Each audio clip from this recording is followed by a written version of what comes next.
At first, I would like to greet the organizers of this important symposium, as well as His Honorable Prof.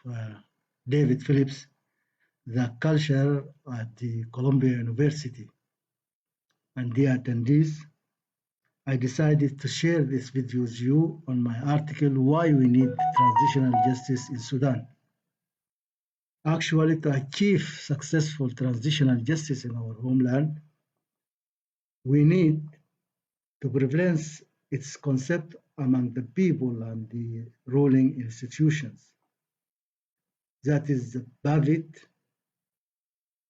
paved road to get out of the dark tunnel. By the mechanism of the transitional justice, we can remove the accumulation of injustice. The transitional justice has been defined as mechanisms that refer to a group of judicial and non-judicial procedures, so as compensating victims and their families, conducting social reconciliation, rectifying the rehabilitation state and institution, correcting collective memory, activating laws that control diversity, removing laws that restrict freedoms in order to address the gross violation of human rights, issue penalties upon those who involved in causing crimes. Transitional justice is not described as a special type of justice, but rather an approach to achieving justice in the periods of transition from conflict or state repression to peace.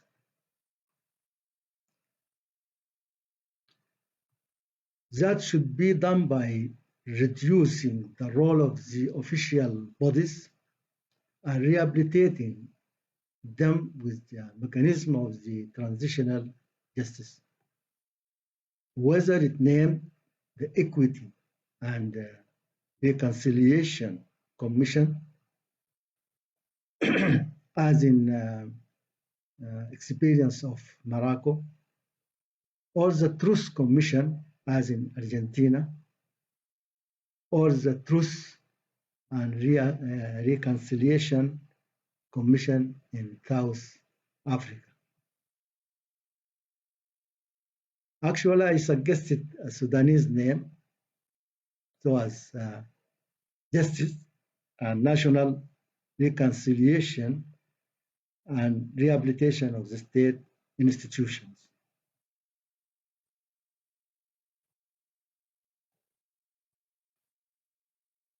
From the description, it is clear that number of committees are required to perform the political and judicial and social and cultural and methodological and security tasks. Each of them has its separate agenda.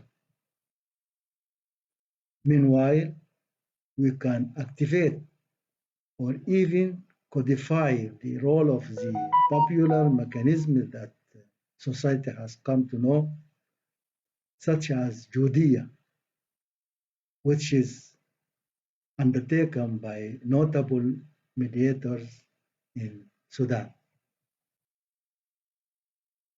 Committees can work together at the same period, except the National Reconciliation Committee, It is better to delay its work role until the trial of the perpetrators are over and the military committees have finished settling the conflict with the armed movements. The International Center defines the transitional mechanism not as a special kind of justice, but as approach to achieve justice in times of transition from conflict or state repression to achieve accountability and readdressing victims. Transitional justice provides recognition on the rights of victims, promotes civic trust, and strengthens the democratic rule of law. What is the importance of transitional justice? The importance comes from the fact that it is a roadmap. It's a roadmap to save the state and its people from suggestive crisis of violation which can lead to the collapse of the state. What is the objectives of the transitional justice? Justice and equity in the broad sense. Stop the ongoing violation. Investigate past crimes. Identifying those responsible for violation and punish them. Compensation for victims. Preventing future violation. Legalizing diversity.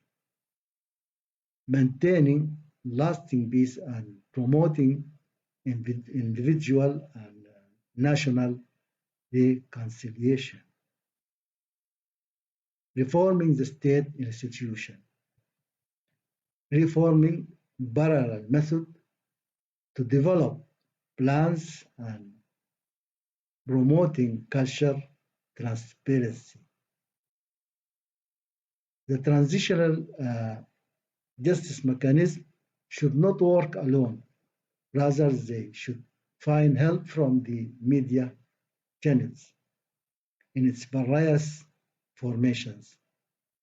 That in order to format a national public opinion to favor peace building and promote the stability. In the nature of the Sudanese crisis, if the nature of the Sudanese crisis can be solved by the experiments of others, the experience of South Africa as well as Morocco and Argentina provided useful humanitarian lessons for governments.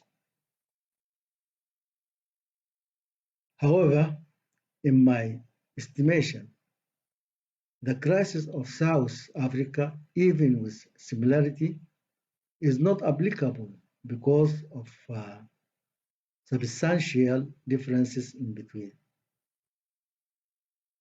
How can that? The crisis of South Africa built upon apartheid reasons. The apartheid reasons produced by the settler colonial system. This does not mean the Sudanese social crisis is devoid of racism, but it indicates to a racial segregation. The difference between apartheid and the racial segregation is the difference of references. apartheid has an ethnic political reference, which is caused by the settler colonial system, as the example of South Africa. But the case in Sudan actually due to official policies and social backwardness that feeds ethnic and cultural fanaticism and tribal pride that happen from the weakness of the concept of the national state, in addition to the absence of laws and unawareness of citizenship rights.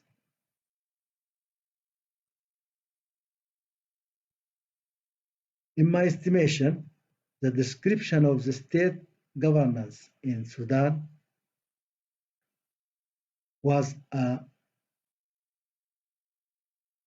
totalitarian and repressive regime based on ideological discrimination and exclusion of the others. It has practiced discrimination through the policies of empowerment and obscuring the concept of the citizenship. The wars in Darfur, South Kordofan, in Blue Nile, and the last organized peaceful opposition against it are mainly produced from the policies of the repression and mobilization of power, and the poor distribution of wealth and the lack of recognition of diversity. This is not the only crisis, but there are others, so as unbalanced development and the centralization of the state system. It is well known from the time of the colonizers until now, the policies of the state finances planned to serve institutions and state workers without improving the economics of the citizens,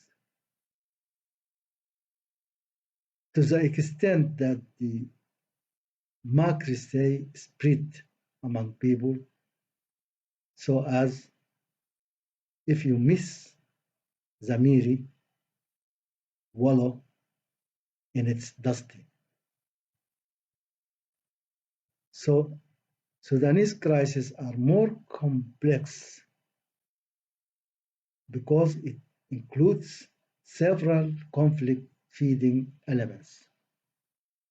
Thus, the solution must be through the settlement of the transitional justice.